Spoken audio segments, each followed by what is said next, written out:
Volcanoes? They're hot. They're dangerous. And if you live near one, you should probably move away. But our ancestors didn't get that memo.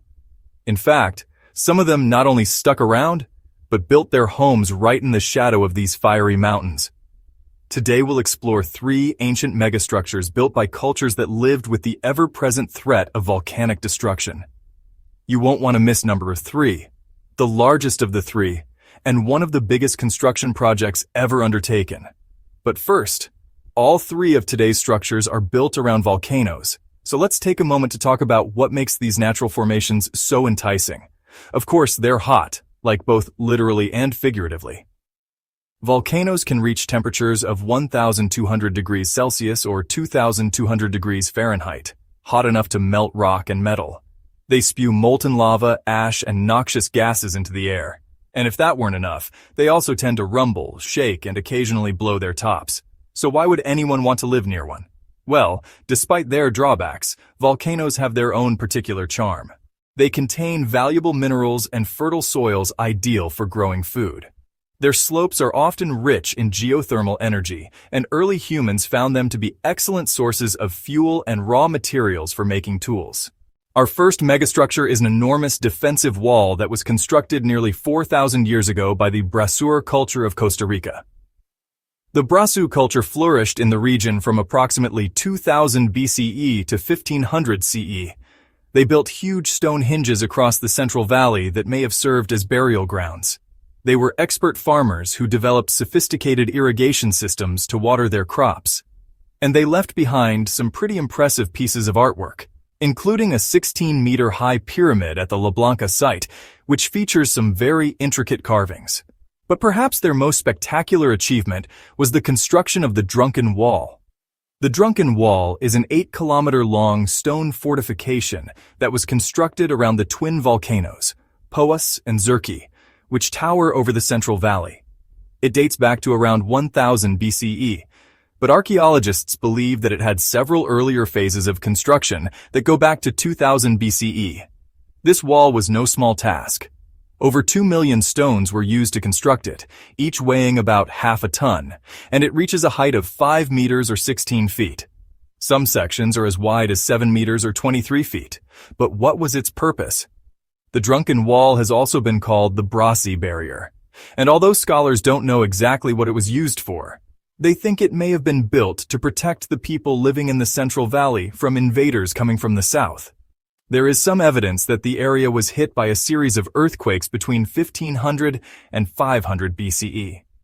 The wall may have also been constructed to protect against falling volcanic debris in the event of an eruption. Finally, it could have been built to keep animals in or out of the valley. Some researchers believe that the structure wasn't intended as a single barrier, but instead functioned more like a series of smaller walls. The Central Valley was home to an estimated 20,000 people, so constructing such a large protective structure would have required considerable organization and cooperation. Even after centuries of erosion and neglect, the Drunken Wall remains an impressive testament to the ingenuity and determination of the Brasi people. Our next megastructure is actually 2 megastructures because it turns out there are 2 separate walls that were constructed to protect cities from volcanic eruptions. About 1,800 years ago, the city of Pompeii was a bustling metropolis of about 11,000 people. It was a cultural and commercial center of Roman Italy, and its citizens enjoyed all the benefits of Roman rule, including paved roads, aqueducts, and public baths. But the citizens of Pompeii never got to enjoy those niceties for very long. In 79 CE, Mount Vesuvius blew its top in one of the most famous volcanic eruptions in history. The whole city was buried under 4 to 6 meters or 13 to 20 feet of volcanic ash and pumice. When the city was excavated in the 18th century, it became famous for its remarkably preserved ruins. Today, visitors to Pompeii can wander through the ruins of private homes, public buildings, shops, and even brothels. They can see the casts of victims who were trapped and killed by the eruption. But Pompeii wasn't the only city affected by Mount Vesuvius's wrath. The city of Herculaneum was only 16 kilometers or 10 miles away, and it suffered the same fate. Unlike Pompeii, however, Herculaneum was completely destroyed. Everything was obliterated. leaving behind only a 1-meter thick layer of volcanic ash. The city was trapped underwater for 1,500 years until it was rediscovered in 1738. Excavations have revealed the outlines of over 600 buildings, including the magnificent Villa of the Mysteries. In many ways, Herculaneum was even more luxurious than Pompeii.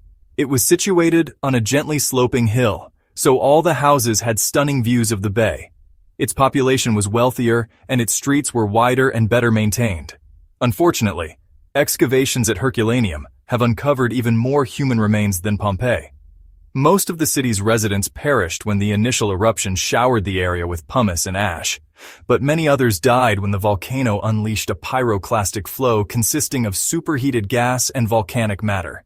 These flows raced down the slopes of Mount Vesuvius at speeds of up to 180 kilometers per hour or 112 miles per hour. Those unfortunate enough to be caught in these flows were met with temperatures of 230 degrees Celsius or 446 degrees Fahrenheit. To make matters worse, pumice and ash continued to rain down on the city for days after the initial eruption. Archaeologists believe that the intense heat and pressure caused by these forces melted the lead pipes that supplied water to the city. The resulting steam explosions created giant vortices of debris that sucked people and objects into the air and flung them about. So now you know why people might want to stay away from a volcano, but how do you defend yourself against one? Well, apparently the solution is to build another mountain. In the shadow of Mount Vesuvius lies the modern Italian city of Naples. With a population of 4 million, it's one of the most densely populated cities in Europe. Like most major cities, Naples grew organically without any formal planning. The result is a sprawling urban environment that encompasses 158 different neighborhoods. The city's irregular shape means that its boundaries aren't well defined, but most of it can be found within a large natural harbor that protects it from the Mediterranean Sea. Before the modern city was built, however, this area was covered by the waters of Lake Avernus. The lake was the second largest in Italy, measuring 18 square kilometers or 7 square miles. It was also one of the deepest lakes in Europe with a maximum depth of 106 meters or 348 feet. But over time, the waters of Lake Avernus gradually receded as the surrounding land reclaimed it. Between 1200 and 800 BCE, the submerged portion of the lake bed emerged from the water, forming a narrow isthmus about 4 kilometers wide. This new landmass joined the volcanic peninsula of Sorrento to the mainland, creating a natural harbor protected from the Mediterranean winds. Over the centuries, this harbor attracted settlers who transformed the area into one of the busiest commercial centers in the Mediterranean. The city of Naples, as it was originally called, became a hub of trade for agricultural products from Sicily, fish from the local waters, and manufactured goods from Greece and other parts of Italy. But the people of Naples knew that they lived in a precarious place. After all, they were building their homes on the edge of a volcano, so they did something pretty crazy. They began digging tunnels into the mountain in order to drain the magma chamber. According to legend, the project was started by King Naples, who was advised to dig into the mountain by a soothsayer. Others say the work was done under the direction of the Greek mathematician Pythagoras, but we'll likely never know who was really responsible. Construction of the tunnels would have required sophisticated engineering knowledge and plenty of manpower, but unfortunately, the project proved to be too ambitious. The magma chamber was just too large.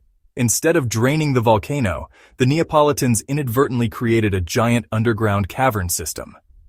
Legend says that King Naples ordered the entrances to the tunnels hidden so that nobody would know about the failed project.